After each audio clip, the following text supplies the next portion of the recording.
आपण येणाऱ्या नगरपंचायतीच्या निवडणुकीसंदर्भात विचार करण्यासाठी या ठिकाणी आपण जमलेलो आहोत.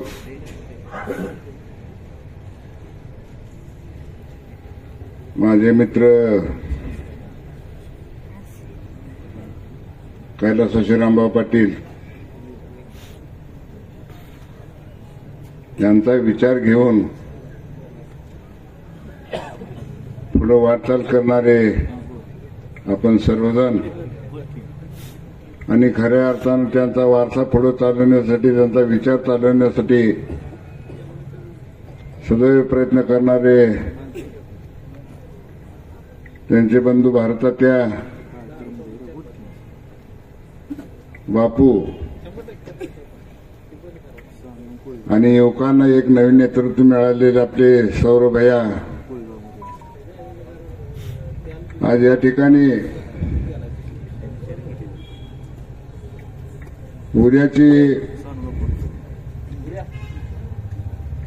येणारी नगरपंचायतीची निवडणूक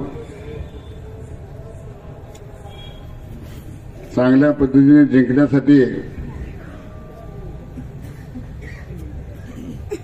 सर्व कार्यकर्त्यांचा विचार ऐकण्यासाठी या ठिकाणी आपण जमलेलो आहोत.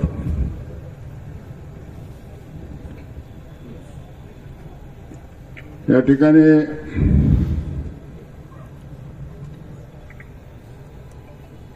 सरपंचाची आठवण यासाठी काढायची आहे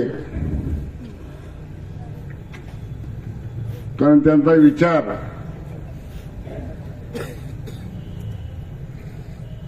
आटपाडी तालुक्यातील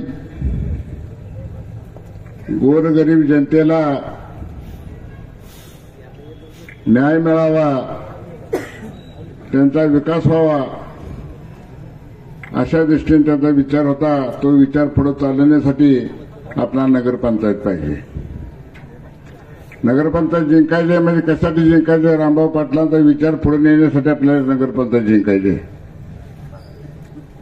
या ठिकाणी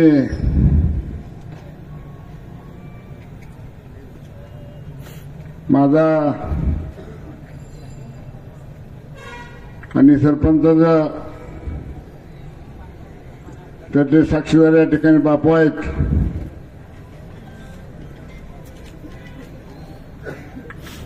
आम्ही मुंबईला गेलो होतो बापू, आम्ही जिल्हा परिषद तिकीट मागण्यासाठी. परंतु त्यावेळी आराबांच्या बंगल्यावर चित्रकूटवर बैठक झाली, पण त्या ठिकाणी आपणाला न्याय मिळत नाही असं वाटल्यावर बापूने आणि खास करून सरपंचांनी सांगितलं की बापू काही करूया, पण ह्यावेळी विजय घेणं आपल्याला गरजेचं आहे. हा विजय माझ्यासाठी पाहिजे अशातला भाग नाही. काही करू, साम दाम दंड भेद या सगळ्या अट्रॅक्टिव्ह वापरून आपण विजय मिळवला पाहिजे. त्या दिवसापासून मी त्या गोष्टीला साक्षीदार आहे. निवडणूक कशी खेळायची, विजय कसा प्राप्त करायचा हे त्यांच्याकडून शिकावं.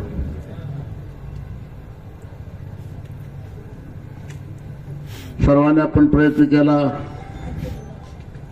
सरपंच निवडून आले, चांगल्या पद्धतीने चांगल्या मताने निवडून आले. परंतु त्यातूनही पुढचा एक मी महत्वाचा विषय सांगतो. जानकर साहेब, आज या ठिकाणी आपण उपस्थित आहात. छत्रपती शिवाजी महाराजांवर जसे पद्धतीनं कोणतेही समाज असतो त्या ठिकाणी निष्ठा होती. शिवामाला असू द्या आणि कोण असू द्या, अशा पद्धतीनं निवडून आल्यावर आम्ही वाळव्याला गेलो. त्या ठिकाणी साहेबांची गाठ घेतली. सरपंचाचा फोन माझ्या जवळ होता. पतंगराव साहेबांचे फोन येत होते, अनेक फोन येत होते. सरपंच कुठे आहेत? सरपंच मीटिंग मध्ये. त्यामुळं मला एकच सांगितलं दादानी की पंत आपल्याला गद्दारी करायची नाही, कारण साहेबांनी आपल्याला फार मोठा आधार दिलेला आहे. साहेबांशी आपल्याला प्रामाणिकपणे राहायचं आहे. तर मी तुम्हाला धनकर साहेब अशासाठी सांगतो, नेत्यावर निष्ठा ठेवणारा एकच माणूस आमच्या या ठिकाणी आपल्याला शिकवून देऊन गेला, तो म्हणजे रामभाऊ पाटील, आणि त्यांचा विचार घेऊन आपल्याला पुढे जायचं आहे. रामभाऊ पाटलांच्या विचारानं प्रेरित झालेले सर्व माझ्या बांधवाला एकच विनंती आहे की रामभाऊनी ज्या पद्धतीने जयंत पाटलावर प्रेम केलं आणि अखंडपणे अजून त्यांचं घर आहे, तालुका त्यांच्यावर प्रेम करतो, या ठिकाणी बसलेली मंडळी प्रयत्न करत प्रेम करते. त्याच पद्धतीने जानकर साहेब या सर्व मंडळीला आपणा साहेबांचा आपल्याला आधार पाहिजे, त्या दृष्टीने आपण प्रयत्न करावा. आणि ह्या येणाऱ्या निवडणुकीमध्ये सर्वांनी आपल्याला या ठिकाणी आपली आपली मतं मांडली. कुणी सांगितलं स्वतंत्रपणे लढूया, कुणी सांगितलं आघाडी करू, काही नेत्याने काय मंडळी काय म्हटले त्या बापू तुम्ही जो निर्णय घेत त्या पद्धतीने घ्या. मी या ठिकाणी एवढं सांगू इच्छितो,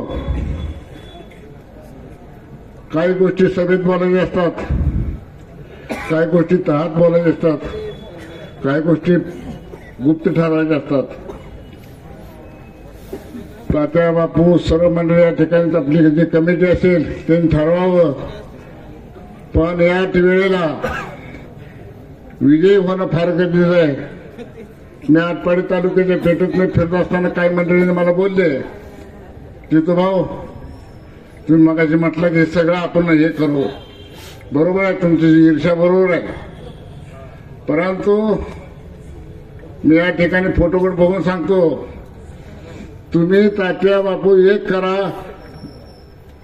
कसा बी करा, कोणताही तहाची बोलणी करा, पण विजयाच्या पार्टीत तुम्ही जावा, विजय मिळवून राहावा, एवढीच मी तुम्हाला विनंती करतो. तुमची जय जय महाराज.